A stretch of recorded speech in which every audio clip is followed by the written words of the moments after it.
నేనే మార్గము, సత్యము, జీవము. యేసుక్రీస్తు నేనే జీవాకారము అని చెప్పాడు. పైనుండి వచ్చిన వాడను నేనే అని ఆయన నికోదేముతో చెప్పాడు. లోకమునకు వెలుగును నేనే అని ఆయన శాస్త్రులు పరిచయులతో ఆయన చెప్పాడు. పోయిన వారం మనం చూసాం, గొర్రెలు పోవు ద్వారమును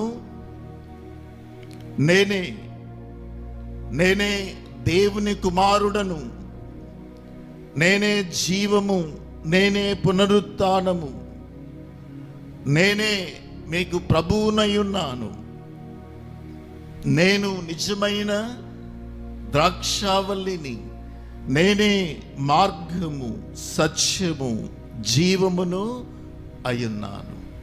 ఈ మాటలు ఎవరైనా చెప్తారా? ఈ ప్రపంచంలో ఏ మత నాయకుడు, ఏ మత స్థాపకుడు కూడా చెప్పలే. గౌతమ బుద్ధుడు ఆయన మరణిస్తూ ఆయన ఏమన్నాడంటే, నా తరువాత 500 సంవత్సరాలకు మరొక మహనీయుడు వస్తాడు, ఆయన దేవుడిగా మీకు మార్గం చూపిస్తాడు అని ఉద్బోధి